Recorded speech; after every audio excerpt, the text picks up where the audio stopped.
What's up and welcome back to another Esports Weekly with Coca-Cola Roundtable. Now, 2015 is coming to a close this year. We're starting to look ahead to 2016 because I personally believe that this is going to be the biggest esports year on record. We have massive deals coming into the scene. There are huge media giants that are coming in and buying up leagues left and right. Millions of dollars in prizes for almost every game that's out there now, which is, of course, awesome from the perspective of someone a few years ago who would have loved even $50 for most games. So what I want to look at is what can we expect from the year of 2016 in esports. In order to do that, we brought on a few awesome folks to join us today. It's going to be a little bit different. Usually I fill in just as the moderator, but I'll actually be covering off on a lot of Blizzard titles and what we can expect from them. Alex, of course, is going to be talking about all the console FPS things that he always does so well. And we've got two more awesome folks also here. We've got HellPockets, first off, who is a longtime fighting game player, recently turned commentator. How are you doing today, man? I'm doing pretty good. The weather's pretty crisp and cold outside. It's what I grew up with. It's very comfortable. I love it, though. I really do. That's my preferred weather. And then, of course, next to him, we have Nick Allen, who was a guy who ran so many things that had to do with LCS for a long time, and now over at Twitch and helping others design esports circuits. How are you doing, man? I'm doing well. Thanks for having me. The set looks good. You guys look okay. But no. That's a fair assessment, actually. Good to be here. Would you say we look fine? Let's move on. All right. So we're talking about 2016. There's a lot of news to cover next year. Anything from the amount of games that are going to pop up to what esports circuits are coming down the line. But what I'd like to start with is the concept of oversaturation. There have been a ton of games recently that have tried right out of the gate from development to be esports. They want to establish an esports circuit right away, and we've seen a glut of games with million-dollar prize pools on the market now. Are there too many games? Are there too many esports titles for people to follow right now? Hashtag shootmania. Hashtag shootmania. That's it. We're actually done. Thank you very much for joining us on the roundtable this week, ladies and gentlemen. Made it better, guys. No, but that begs a good point, because Shootmania was a title that was designed from the ground up to be a mechanically perfect shooter that was an esport. It was supposed to be, from the ground up, an esport. It never really worked out for them because it felt forced. And a lot of great esports circuits start because people kind of organically support the scene. I think we can look in the FGC right now to the Smash community, and Melee is doing just that. They resurrected a game, kept powering it through, and now it's about as big as anything out there. Right, and that's something that, we, maybe not so much the Smash community, because I'll talk about that later, but that's something that the FGC has always prided itself on, is the fact that this was all grassroots. Every game that we play was steeped in history of you going to an arcade and sweating it out with all the other, dirty people that played the game that you played. The fact that, they would in turn make a game now and say this will be a competitive game, we were designing this to be a competitive game, for us, it's not that bad of an idea because it's got a history in it. But if you're going to talk about brand new games and brand new IPs that just, try to formulaically, make a competition, it doesn't work. I can cite an example with actually a really weird hybrid example of a fighting game and a MOBA, King of Fighters Online, which launched in Thailand, and nobody even knew this game existed until it came out, and they announced that it had an esports circuit built around it. And everybody already was wondering, wow, who's playing this game? Where can I even get this? And a lot of people have done that. A lot of developers are not the only one. Yeah, and I think you hit on it pretty well, which is, a lot of people are coming out, they see Madison Square Garden or they see these big stadium events, and they want to replicate that, right? But and so by doing so, everyone's aiming for this top goal and not really hitting on the fundamental level of building competitive communities around their games, right? And so that needs to happen naturally. So if you come out and you're like, we want to be at the top level, we want to be Madison Square Garden, I think oversaturation is going to be an issue. But if people focus on the fundamentals of trying to build competitive communities, trying to make the game competitive and from a cultural perspective, I think that's where you'll see success. I don't think you'll have to worry about oversaturation. You just need to make a good, fun game. Do you think there's going to be any consolidation, though, of the games next year? I mean, this year was especially interesting to me. We had League of Legends still remain the most popular game throughout the year, undoubtedly. But we saw other ones start to catch up. We have a massive scene behind Counter-Strike Global Offensive right now. There's major TV deals that are being signed. There's rumors of exclusive leagues with franchising of the teams to ensure that they're rev shared and locked into the program.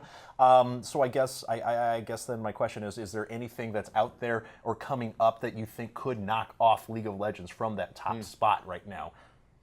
That's a really good question. It doesn't seem like anything is sort of like at the heels of League of Legends based on like global audience and that sort of thing. Sure. Counter-Strike obviously is huge.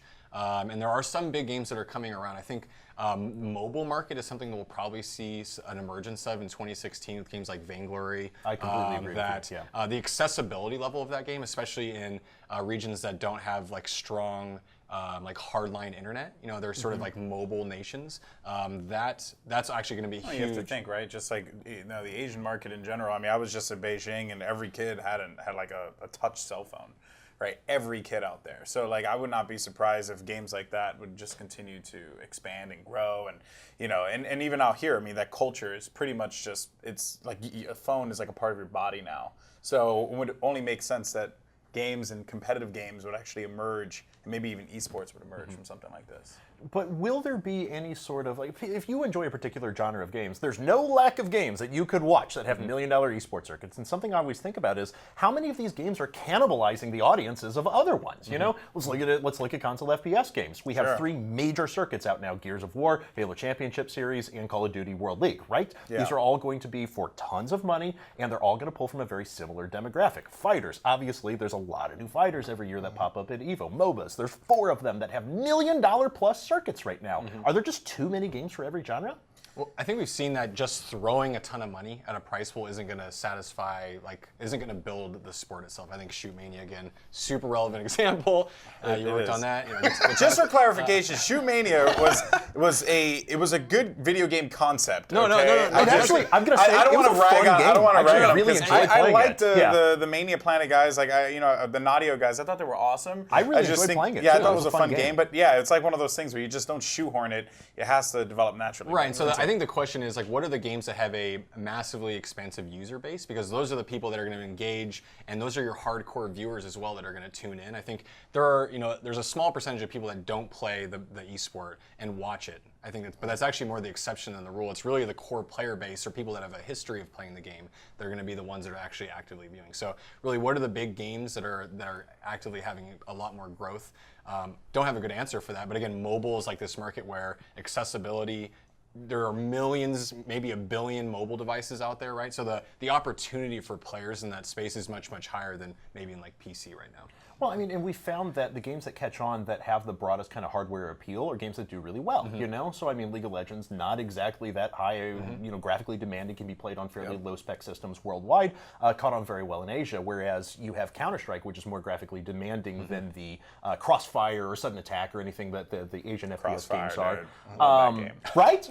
But and they will continue to play those games, and so Counter-Strike can't necessarily get in, so you need something with broad international appeal. And you can even look at consoles again and be like, well, they don't have international appeal at all, right? Maybe PlayStation 4 has one thing is for certain, right? In Europe and in North America, you're good, right? Like, people have consoles, and that's the bulk of where your audience comes from, right? But in Asia, where they're trying to actively solve that problem, right? Because there's a lot of counterfeiting, there's a lot of, duping of machines and whatnot. The console market has barely any presence out there. So, and also too, the games are just not appealing to those people, right? It's just a fact of life, right? And I know, I was out in Japan, and I couldn't even find a single copy of Master Chief Collection in Japan, right? But they had a whole Xbox section. They had no copies of Master Chief Collection, right? Found maybe 1 or 2 Call of Duties, but sure, right? I mean, they have Call of Duty Online in Asia. Cool, but nothing that's going to push the needle, right? Yeah. So I do agree with you. I think international audience is probably going to be one of the most important things, especially for consoles moving forward. Although I thought it was funny when Activision did set up the Call of Duty Online in China, they brought over Chris Evans, Captain America, to do all the ads for it, which I thought was kind of weird and funny. Did but they? Anyway, he's an American hero. That's cool. That's the kind of stuff they do. It's just how dare you shut him? He looks he's as American as apple pie. I just said it was funny. Now apparently I'm being slammed for. All right, whatever. So just fast forward through that. I guess. Okay, so let's talk about what you were saying, Nick. Then let's look forward to titles that are coming up next year. What titles do you have your eye on? What are you looking forward to in your respective scenes this year? That's interesting. And sort of specifically in the MOBA, I think Vainglory is a specific one, and I keep talking about mobile, but that specific game, it seems to be growing very fast. And again, it's in a medium that is sort of untouched, right? And it provides, there's a ton more mobile devices out there than there are PCs, and it's actually first to market in this particular genre. So I think there's actually a huge amount of growth there. But actually, I think games, with developers realizing that esports is such a big thing, this emerging nascent market, that looking at sort of established developers as well that have huge player bases that are now starting to take it seriously. I think we just saw a Madden tournament today. Yep. Madden does extremely well in the West, mainly in North America. I could see them making a big splash. And then FIFA, right, which has not seen a lot of structure around it. That might be one of the most played games in the whole world. I don't have any numbers to back that up, but the amount of soccer fans around the world, the amount of people that play that game, adding a little bit of structure, and that could actually skyrocket massively. So I think those are the games, maybe the sports titles, and combined with some of the mobile markets, like mobile games like Vainglory, are the ones that I would look out for. I could definitely see this being the year of FIFA. And to build on what you're saying about Vainglory, before we go into other people's answers, I want to get your perspective on this, because Vainglory was in a weird spot for me, right? Like, we've talked about this before. I know you play, Alex, quite a bit. But, like, Vainglory was pushed by Apple at 38,000 conferences at first. It was like, here's our new iPhone, and here's Vainglory running on it. Like, immediately, it was when they announced a new product, here was Vainglory. They pushed it many times. They featured it multiple weeks, and it never caught on, never caught on, never caught on. Now it seems to be doing pretty well. Why? Is it because Vainglory has gotten better? Is it a sign of the times and people are just more accepting of mobile devices versus 18 months ago? What do you think it is that's actually leading to Vainglory's success? I think it's discoverability. I think a lot of people sort of wrote off a MOBA, specifically on mobile, sort of like the touch challenges that come with playing on mobile game, and thinking about how micro-intensive a MOBA game is, trying to apply that to that particular medium. I would just write it off personally. I would say, like, this isn't going to work. I'm not going to have the control that I want. But I think people are giving it a chance and realizing that this thing actually has a lot of potential, and that actually it's reactive in the way that you want it to be. So I think discoverability, and then just similar to how like League of Legends was with Riot Games, when the game first came out, it was actually, I mean, it was pretty decent, but actually had a long way to go in development in terms of like mechanics and lore and creativity, all these different things, art style. Yeah. And I think you're seeing sort of a similar trend with a lot of these games that are coming out that have sort of like a service type model where ongoing innovation throughout. It's not just like a box you buy and then you're done with it. Yeah. So I think it'll continue to evolve and more people will be willing to give it a shot. And how convenient is it just to be like sitting on your couch and be able to pull up your phone and start playing a game, right? And I think that's the absolutely big is. thing right Yeah, there. yeah. I think a lot of people probably resisted playing on the mobile platform, but they realized, hey, I'll spend $300, $400 on this new phone and have nothing to show for it. There's all these free games on it. Why am I just not doing it? Because I'm a jerk? Yeah. Because I'm too good for this? What's wrong with me? It's think also too- because like developers had to learn how to use that control surface as well. I mean, they had to figure out how to create games that were unique to that touch surface and not just port over badly mapped controllers on the screen. Which was the problem for a really long time, right? And I think that what's happening now is people are kind of like, well, I want to play a meaningful game, but time has actually become more scant as we've it's just in general for many people, right? They just don't have time. You always hear people say, "Oh, I don't have time to do this," or "No time in the day, not enough time in the day," so on and so forth. They're lazy. Yeah, lazy. That too. But people kind of want like a meaningful experience, and I would go as far as to say, like, out of all the games that I've played on a mobile device, Vainglory is the one that actually feels like a video game. It doesn't feel like I'm playing an app. It feels like I'm playing a video game. It feels like I'm playing a game that has community behind it. It's all this stuff, and I play a lot of Vainglory, so that's why So you're not biased. Yeah. Not biased at all, clearly. But honestly though, even from Check the his like first pockets time, for like the Vainglory card. even I know, right? Checks in the mail. No, but like even for the first time I played it, I felt like it was a video game, right? Not totally. an app, And that's that's speaks, important to me. And that speaks to sort of mobile in general going into 2016 is like you mentioned, like developers are learning how to utilize the platform in a way that's like engaging.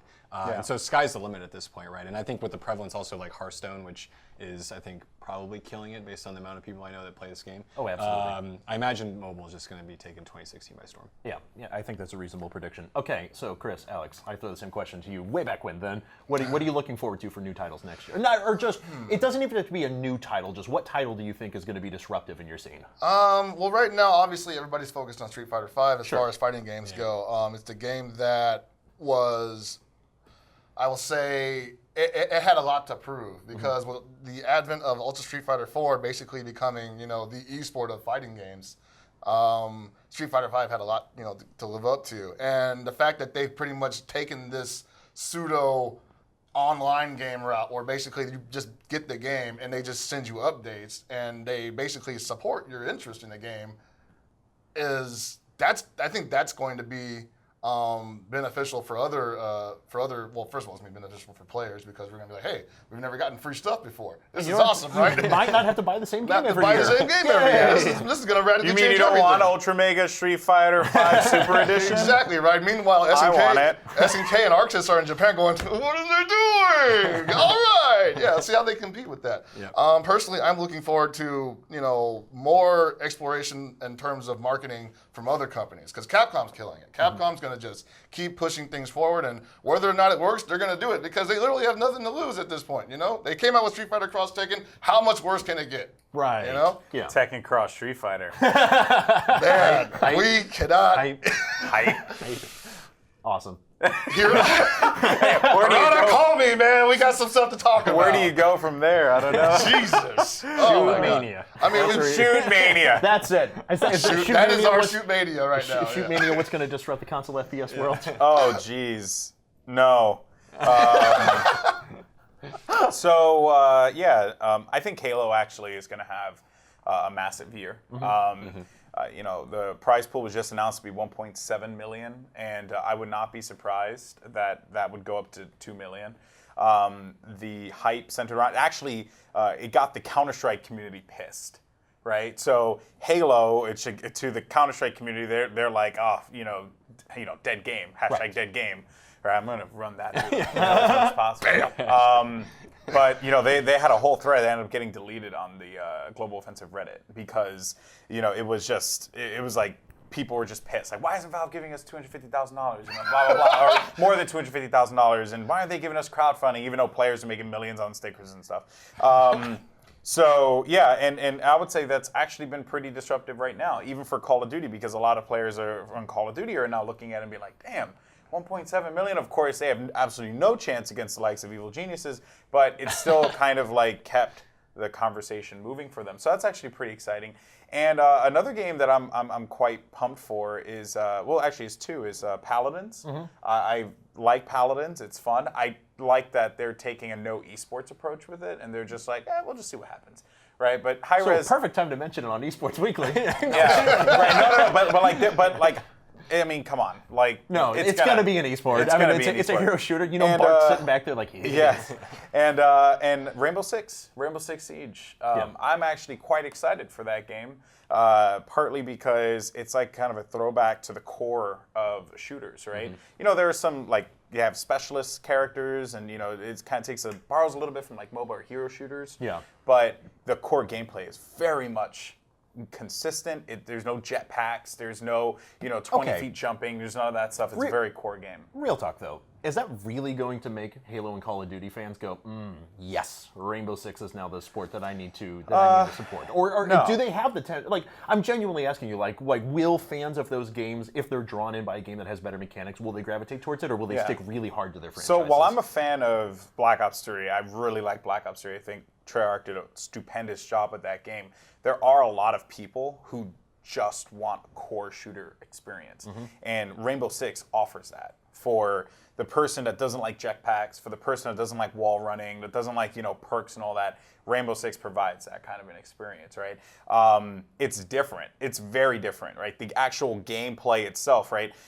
So their spectator mode, for example, is pretty cool because each map is built on 3 layers, right? And your spectator mode actually clips off the layers and shows the layer that's important because it's not about Twitch aiming. It's actually just about positioning. It's about tactical. Yes. It's about tactics. Absolutely. So you don't necessarily need CS to get that first-person POV because it's more about just what's going on. When this was explained to me the first time, I was like, man, that's stupid. I was like, that is not going to work. Everyone wants to see the first-person perspective. But then I played it, and then I realized, oh, wow, this is completely different. So could it be completely different to the point where it's alienating? Perhaps. Could it be completely different to the point where it's, appealing? Perhaps. It's a 50-50 for me. But I'm personally excited for that game. All right, interesting. I guess to cover off on the Blizzard side of things as well, my whole prediction is not Overwatch. I've been thinking more and more about this since we had a panel where we talked about this a while ago, and I obviously think Overwatch is going to have success. It is a Blizzard title with millions of people that want to play the freaking game. Of course, it will have success. Of course, it will have an esports circuit. Of course, it will probably do better than all but about 10 or 15 titles out there. But will it become the overriding huge force? I don't think it will. The more I play the game, I love the game. I think it plays flawlessly mechanically. It's amazing. It's incredibly difficult to watch, and to be able to grasp the amount of heroes in not just the way that they've implemented their spectator mode, because they've said that that's just temporary, they'll work on something that's better. It's very difficult to follow the action. It's very spread out. It can be incredibly confusing at times with the amount of abilities that go around. I do not think it's going to lend itself to an incredible spectator experience right now. I actually think this will be the year of Hearthstone. So I agree with you. I was going to ask you, do you think that there is even a possibility, like a potential possibility that they can even make the spectator mode kind of easy to follow? Because I racked my brain around multiple ways on how to make this thing not like just what is it, like a seizure-inducing fest of just lights on a screen? Yeah. Because there's so much going on, but like you want to appreciate the amazing movement of this Tracer, or the incredible shot of this Widowmaker, or how the Reaper just absolutely decimated with his ulti. Like you want to appreciate that. And that's the problem that I have with Overwatch, and why I don't. Well, I think it will be successful, but not like crazy world-beating esport or anything like that. Is because I think you almost have to have like a spectator view that's similar to Smite to be able to show like the correct amount of like you're low enough to the ground that you can see abilities and see that they were skill shots, but you keep a general view of what's in your area and objectives that are around. But that's not very compelling when you're a first-person shooter that's so fast, with so many cool-looking abilities. So, and you also want to show like the game, right? You want to show the game from the perspective that it's being played at. Exactly. Which is the first-person POV, which is that's going to be the challenge. I love that game. I think Overwatch is I really do. Absolutely incredible. But I just it's gonna. I think it's gonna have spectator problems. So I'm still not allowed in the beta. So how does it feel to be so salty? It's pretty cold in here. So okay. I will say though, 2016 nothing overtakes League of Legends. I think League of Legends will remain as the dominant force. But maybe going into 2017, I don't know, we man. might see a my other prediction is I seriously think this could be the year that League plateaus. Like the first year, and it already has. Like the curve is starting to, because we're starting to reach saturation on just the amount of people that want to play and watch content around this sort of a game. They've done it. They've captured the whole audience. Yeah. Good job, right? Yeah, he did. He took over the whole world. Yeah, exactly. But it's not like there's no scenario in which they're going to have 400 million players or something like that. So we're going to start to see the plateau, and I'm really curious what Riot does next. Well, how old is League of Legends? 5 years 2009, I think is when. 6 So years now? I mean, like you have to think like either they release something that is disruptive in itself, right, and changes the entire landscape of League of Legends, which. If you love money, I really don't see that being the case. Or what did I say? A or one? I think B. Okay, we're gonna go with letters. B. It could just this could be the year where honestly I think Counter-Strike takes over. But I think the reason why Counter-Strike would take over is because it is so open, it is so the Wild West that everyone's trying to operate something. Now, my fear for Counter-Strike, and maybe this could be our next topic, but my fear for Counter-Strike is that there's a bubble that is currently present and it could very well burst. And, a couple of my coworkers hate when I use that term, but it's true. The reason why is because what happens when the government gets involved in the regulation of betting? Right. So okay, well, are we going to open up that can of worms now? Because I was I'm betting. just saying. No, you're right. they Because weren't supposed to know about it, first of all. But one of the It big was the drivers best for kept secret. esports has been betting. So, I mean, Counter-Strike, Valve solved how do you make boring matches fun? You bet on that. New York just outlawed fantasy. Yeah, right? Nevada's Or done it as daily well. fantasy. Massachusetts just said today that 21 and up now they're regulating it like online gambling. So I mean, And it's only a matter of time before they find out about the kids buying skins on CS:GO Lounge. yeah, no, you're absolutely right. Is that really? Sorry about that, man. Just wipe that part. It's all part of my plan to get Shootmania back as an PC No esport. skins for anybody. So I want to talk FGC now, and we had a call. nice little conversation before this. Because FGC has always existed in a world that has been at least a half step removed from esports, whether voluntarily and saying we're not esports, or whether involuntary just because there was some infighting with Smash Brothers and stuff like that. Meh. Tell me about where fighting game sits right now in context of all of esports. Are you guys in esports? Do you guys think FGC's in esports? Do you esports? All right. Do you esports? Do you esports game? I think that in the terms that esport is the collection of competitive games, yes, we are an esport. And that's my definition too. Right? So, yeah, there's like there's no way around. I don't know that. if you're going to be able to go into the next event. Yeah, I'm gonna get hit with all the eggs, all the tomatoes, man. Like I said, people are just afraid of being labeled esport. I think, like they don't want to have that corporate. But they've been title. labeled FGC. I know they want to be. And here's the thing: FGC used to be a bad word too. People are like, "We're not a community. I hate everybody. I'm trying to beat you and walk away with your money. Like, why would I want to say I'm hooked up with this guy for any reason, right?"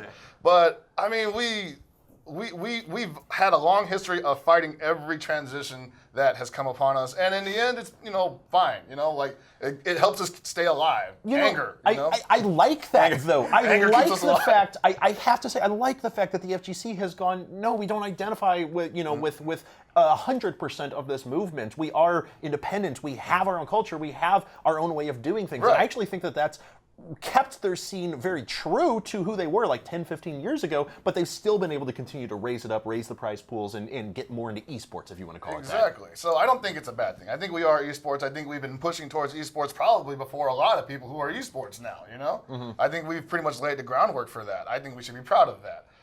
As far as where we stand now, I feel like, we just keep pushing forward. And unlike what's happening in a lot of other esports, we are a very unique genre, I feel. If you would compare League of Legends and Dota to something like hockey or football, or something like Counter-Strike to something like lacrosse or whatever, right? It's a team sport. Whereas fighting games is a prize fighting sport. It's boxing. It's MMA. And it's almost coming to the point where we need to possibly rethink how we present this to people, Because you don't see a lot of MMA or boxing tournaments on TV. You see a lot of matches, but you don't see a lot of guys just going through guy after guy after guy in the span of 3 days on the weekend, Yeah. Production and programming is becoming a huge issue, I feel. A lot of people are just saying, I don't want to watch these matches. If it's good, and you present it to me in a nice way, I might catch it. Sure. But mainly, I want to watch the guy who's probably going to win this tournament. Of course. Or this guy I've seen to win another tournament. I want to watch my favorite player. I mean, that's a problem that a lot of other esports circuits have had to go through too. I remember way back in the StarCraft days, people wanted to invite the same 8 players to every tournament because they knew they would draw viewers, Yeah. Or top 8 Sundays in fighting games have disproportionately much higher viewership than the rest of the brand. Exactly. Well, you're right, it's yeah. actually funny. I just not to sidetrack you, but it was a topic brought up today, as a matter of fact. So it was discovered that MLG is going to be doing the regional finals, and it's going to be like an invite, based on the rankings and leaderboards or ladder, right? Whatever the format is going to be for Halo World Championship. Now, the funny note about that is the community actually went against it, and we're like, we want more open tournaments, right? But I went on this, popular community called Team Beyond for Halo, and I was like, hey guys, the fact of the matter is, people want to watch the best in the world play. They don't want to watch evil geniuses versus, fluffy pillow surfers, round one. Unless fluffy pillow surfers turns out to be godlike. Yeah, which I would argue 10 times out of 10 they're not. You know what I Exactly, mean? right? They're almost not. They're But that one almost chance they are, man. Terabad, right? Millionaire. And it's like the argument's always, but what about the amateurs? And it's like, yeah, you're still going to have your opportunities, Exactly. Yeah, of but course. people want to watch, the best in the world play. I want to watch PPMD, face off against Mango, right? Exactly. I want to watch even Mike Ross play, Mike Ross is I will go on record saying Mike is a good player, much like myself. We are disrespected by our own community. I know. Well, he's disrespected by his own company. So no. But I want to see the best players play, right? And that's just the fact of the matter, right? Right. And you're just a guy who's just turning it on and saying hey, well, show me something. Yeah, right? I watch Evo for the top 8. Yeah. I don't watch anything else besides the top 8. But at the same time, you need that build-up. At least in my opinion, agree. you I need to agree know with that you. this guy went through the gauntlet of 1,000 other players to make sure that he's the top. No, totally. And cutting to just top 8, I'm not sure. I don't know if it would be as compelling, right? Maybe, but I think that's one of the great parts. And it's always the things that you miss, right? We had an event, IPL, where we saw the birth of a star in Scarlet, who came out of nowhere and crushed her way through a bunch of Korean players. And if you were only watching top 8 players, you would never watch that. You would have never seen that story. Totally agree. I agree with you, though, because I think that what esports has lacked traditionally is predictability of scheduling of matches. What sports and what traditional sports do very well is that you're saying prize fights. I know 2 months in advance who's going to be the title card, who's going to be the cards underneath that. Right. You know, You promote the crap out of it. Exactly. I know starting in freaking March who's going to be playing the upcoming NFL season every single week, and I can plan and promote every one of those games and the storylines that are going into it. Esports does not do that, and I think focusing on your top teams, maybe even moving into more franchise systems as we've seen some leagues contemplate, could possibly do that. But at the same time, though, right, and kind of like to counter myself, I would say, because I'm a great counter for myself, is, you need the community. It doesn't mean anything, honestly. Hey, man, shoot mania.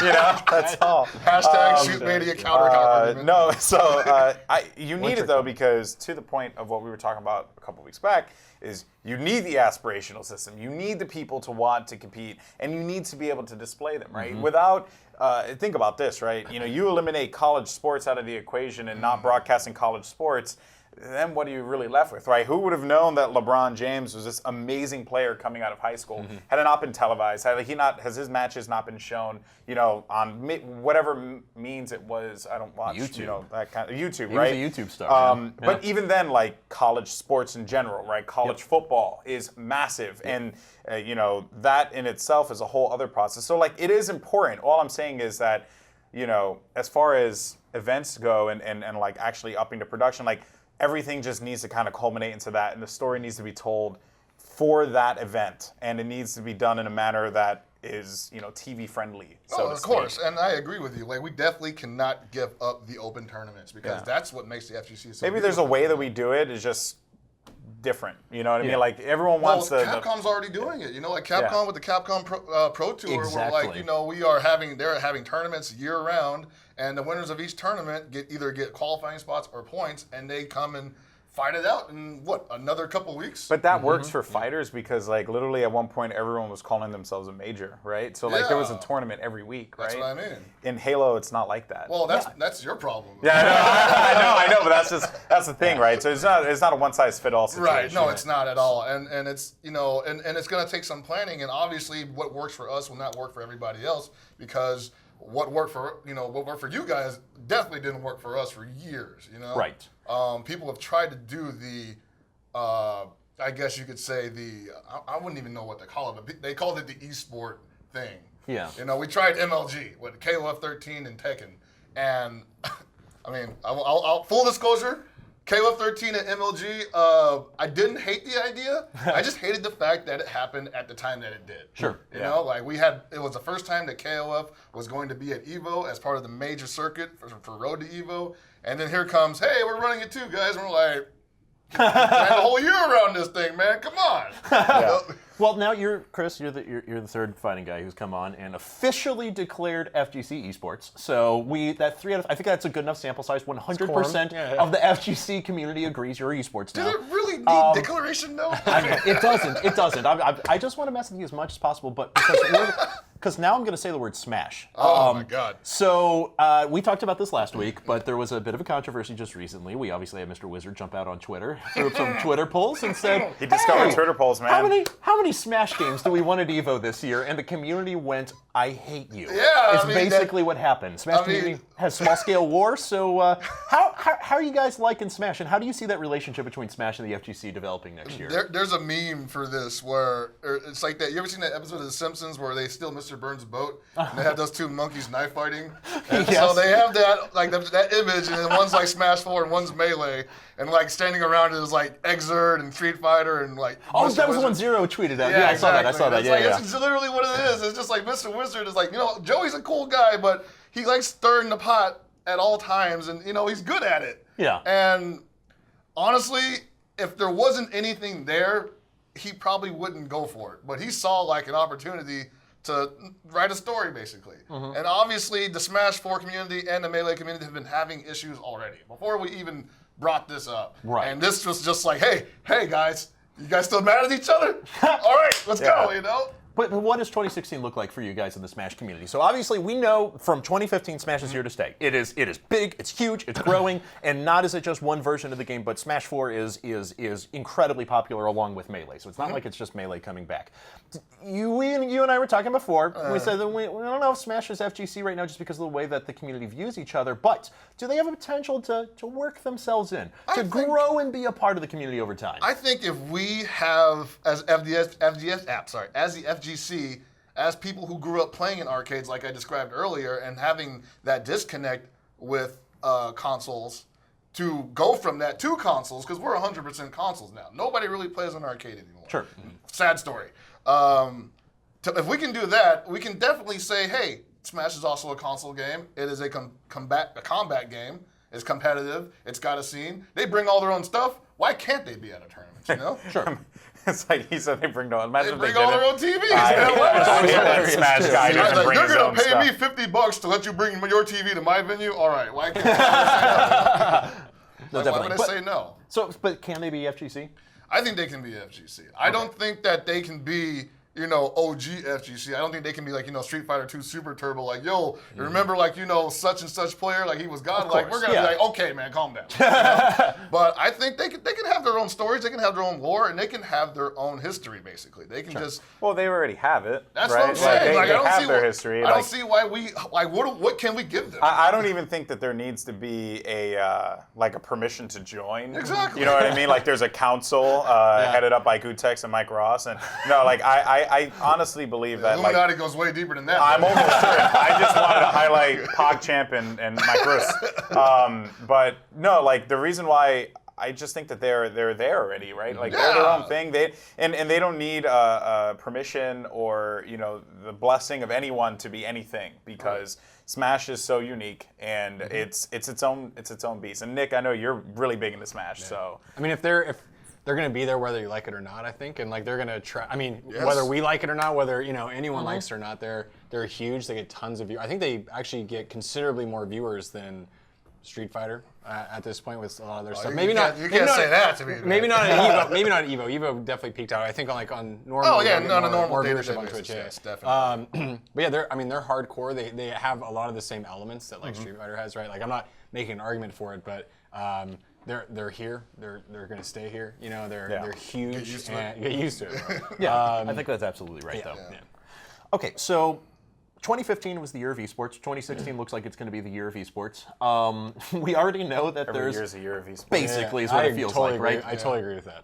So we already know the venture capitalists have anointed that we are going to have billions of dollars next year. It's already been talked about a lot. But what are the challenges that esports is going to encounter next year? Like, what are the big things that are standing in your scene's way of growth? Can I come back? Can I bring back the gambling thing again? Yeah, please, by all means. I'm actually fine. Oh, with he's onto something right there. Actually, I mean, that's the problem, right? As more money comes into this space, right, more government regulation is going to get involved. Eyeballs are going to be placed on it, and then at that point, people, you better clench the butt cheeks. You know what I mean? Because they're coming. That's the way That's the way you do business. Yeah, that's the way you do business. I'm so glad Nick is here.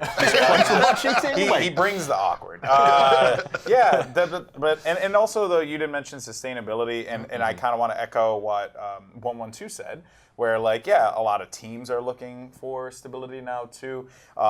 I would argue that 2015 is going to be a very scary year for esports, and I would even say that this year we will look at this as the good old days, and we're living in the good old days, is to kind of quote that Oculus speech, because it's true. Like it could get really scary really fast with the money coming involved and people wanting to close what are things your out. specific concerns? Because I totally get you. You're right. I mean, like when you have gambling in a scene, and I'm going to be a realist here, and even though I tend to be one of the stronger people to say that gambling should be separated from like direct sponsorship of teams and players, especially given how young the demographic can skew. But like, what are your specific fears? Because I'm very against gambling in most circumstances, but like I realize to have professional sports, you have to have gambling. Like it is going to exist one way or another, whether you like it or not. So you can choose to regulate it and make it a value add to your scene, or you can choose to ignore it at your own peril, and you have match fixing problems like you do in Korea. So, I mean, what are you like? Are you worried about the regulation coming in? Are you worried about people getting involved in gambling? Or? Well, there's like that portion to it, right, that exists. But then you had mentioned the VCs, right? Yeah. So a lot of those guys are going to come in and they're going to see dollar signs potentially because it's a young demographic. It hits, the range, the sweet spot of what everyone wants to hit. What is it, like 18 to 34 or something like that, right? Everyone wants to hit that demo, and then they may not make the money. Right, and they may not see the return in investment. And then, similar to the way that we had the great video game depression of like the 80s, early 90s, you could realistically see that happen with esports. Right, everything's doing great. There's talk shows being generated. There's money coming into the space. There's like everyone's trying to formalize this thing, and no one knows like how to do it, and then all gone. Esports, pretty much like Atari. That is exactly That's the actually a nightmare. really good point, the reoccurring nightmare that I always have is just that it can just end just like that. Some days people just don't show up to the event. It's weird. I think we're at the point now where we have enough non-endemics involved in the scene. So, I mean, we've got enough money now that you got to figure that there's some long-term stability here. We just got to figure out how to regulate it. Exactly. Yeah, Okay. hopefully. So, yeah. I think the last 3 years were the years of like eyeballs, basically, of like tons of people getting into esports and views and a lot more attention on the sport. And the next year is the year of money, and probably the next few years. There's a lot more I money agree with coming that. in. Yeah. My big concern is that, generally speaking, how is this money coming in to the scene, right? Like when you're a sponsor, non-endemic, endemic, who are you sponsoring? You're sponsoring leagues and you're sponsoring teams traditionally, right? And these are the people that get themselves out there and allow themselves to be sponsored. You don't see individual players being sponsored traditionally because they're sort of allied with their teams, right? So I guess my big concern is, as this money is funneling in, how's it getting down to the players, right? Like the teams and leagues are probably going to be bringing in a lot and sort of have a responsibility to make sure that the players too are getting a piece of this. And so I guess a big concern is how is it going to trickle down, so to speak, right? And in addition to that, what happens if it doesn't? Well, right? Nick, thank you for the segue. Yeah. Because You're welcome. I'll bring up my weekly favorite topic, regulation in esports. I talk about it. Alex knows it's coming. I talk about it every single time. Esports is a very decentralized scene. How do we get to the place where we introduce regulation? Does it have to come from a governmental organization? Does it have to come from the team level? Does it have to be just teams partnering with devs who control their game ecosystem? How do we begin to introduce regulation? Well, the problem with regulation, I think, as a whole, like if you look at FIFA, right, no one owns the soccer ball. Right. So like there's no one to just like say like I'm going to make a decision. Is that what you said last time? Damn, I stole that. You know what, man? I may not look it, but I'm pretty smart. That's what my mom says. She said you don't look it too. Right, but I mean, okay, so to straight steal your idea, Straight no one jacket, owns the soccer. swagger Just jacket. straight, hashtag. Swagger. So no one owns the soccer ball, but like no matter how much regulation there is, right, the developers themselves own their IP and have ultimate say whether or not a tournament's going to happen with their IP. People can play it, whatever, right? So the players might be there, right? But the developers like, we're out, peace. Like we're out of here. We're not going to do anything with esports. We're going to regulate, or you have to pay an insane amount of money for you to get involved with the esport, right? So I think as long as, and this will be the forever problem, as long as IP rights and ultimately the streaming rights and ultimately the control over who plays the game falls with the developers, there can't be, in my opinion, a central entity to govern all of this. And what's so especially interesting to me too is you can have regulation bodies over something like soccer, like you said, because guess what? People are going to be playing soccer next year. I don't know if you know, but it's pretty big worldwide, and they're probably going to be playing at a professional level next year. Whereas if you look at someone and you're like, man, I made this awesome game, it's doing really well in esports for a year, an investor or someone who's going to spend doesn't know if your game's going to be around next year. We're only at the point, I think, for the very first time where we've had an international circuit in the form of LCS that has had sustained success for a few years. We've not had this before in the past where all regions were participating in a game on this scale, and I still don't think we know how to react to that or to the stability of the games themselves. Yeah, in the immortal words of Tasteless, the StarCraft caster, technology is the vehicle of esports. So even if a game is long-standing on PC, how long is PC going to be around, right? Absolutely. And if you go to mobile, how long is mobile going to be around before we switch to VR and VR to whatever I think the hell's we'll next, stop at VR. Honestly, I thought about this where I'm just like, man, like we have VR.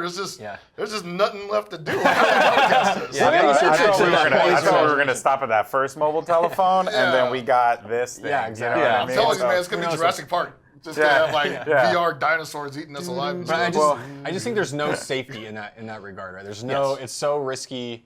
with that mindset, holistically, because it's like, what's the next step? What's the next game? What's the next medium? Like, who knows? Right. I would also say, just real quick, next year, especially for a game like Counter-Strike, could be the year where we finally see a player union.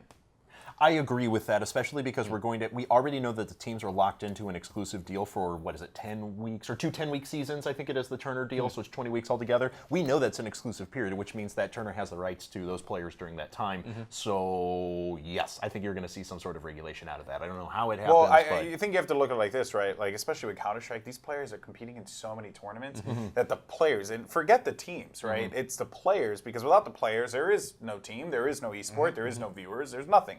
And I think that the players need to really start to figure out, like, hey, do we really want to be shuffled around to this crappy LAN event where we have to play, a crap ton of matches in a day and get absolutely no rest?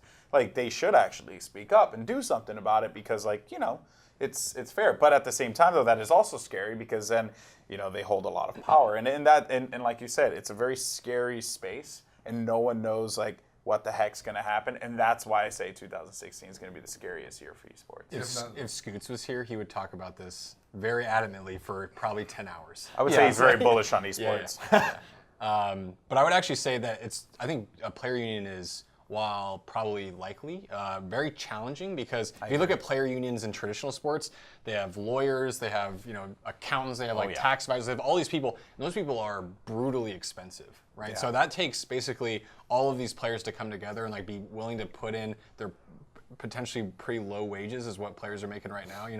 Some are doing extremely well, but not everybody, right? Very top heavy. Yeah, for them to all come in and sort of unionize in this capacity, very expensive, very challenging. Had to happen for baseball. Had to happen for football. Which is why I think it has to happen basketball. on a developer per game level because it's easiest in League of Legends right now because Riot directly controls the vast majority of the teams. They can institute a regulating system very easily, and they've done a good job of controlling, I think, a lot of the messaging and a lot of what happens around their league. But nice job in what you said up there. Well done. Well done. But the challenge with that, fine right, is job. Let's move on. No, the developer, by setting something up like that, is inherently biased, right? So to set up something where maybe the players don't agree with the developers themselves, right? They're already at odds potentially, and there's already some conflicts of interest with setting up a system like that. So nothing's perfect. Oh, I agree. You're going to piss off someone at some point whenever you try to institute regulation. There are layers There's no on way around layers that. and layers and layers. That's Say interesting layers too a million because times. it's interesting because if you without it, if you picture this like 2016 without all that, it's still just a bunch of players running around basically running their own business more or less. Yeah. They are their own brand. Now they're actually going to be put in a position where they need somebody to manage their brand, and they're going to actually have to do some work on that. Do some selling. Yes. And not all players are bad at it, but a high majority of these guys cannot sell donuts to a donut lover. That's correct. That's what I'm Donut gonna to say. a cop. That was a great analogy. I wasn't gonna say that. I wasn't gonna Should've say said a that. cop. I'm from New York. I wasn't gonna say that. That's a great analogy. It's just it's very hard for I would imagine it's very hard for a sponsor to say we're going to spend all this money on this guy for his lawyer and his his mental health doctor or whatever this guy needs to be whatever the union would dictate he needs if he can't even sell our product. Right. Yeah. I agree with that, but I do think that there are ways to work around that, leverage the brand of the team and stuff like that. But you're right. I mean, players do need to think if you make it as a pro in one of these leagues now, you're a public face. You're a public figure, very much like any other athlete is. So, yeah. It's very true. Like, that's a good example. Like, I'm sponsored by Arcade Shock, and our star player is Not a guy a promo at all. No, I'm going to bring it back to 2013, where Reynolds beat everybody in the world to win KOF 13, first American to win a Japanese or a EVO tournament with Japanese players in the bracket, by the way. That was you? Yeah. done. He's the only one to do it. KOF 13. There's probably another guy, but who cares? Poor guy. Can't even sell, balloons to children, man. Yeah. No. There you go. That was a good one, man. That was a good one. I like that. I'm happy with that. Try not to swear, guys. But do You're children doing very well. I can see the restraint. It's amazing. Do children it's still beautiful. buy balloons is the bigger question. I Next mean, time on if Esports I give my kid $1, she better buy a balloon with it. Because if she's buying something else, then she's got something coming to her. This went really dark really fast.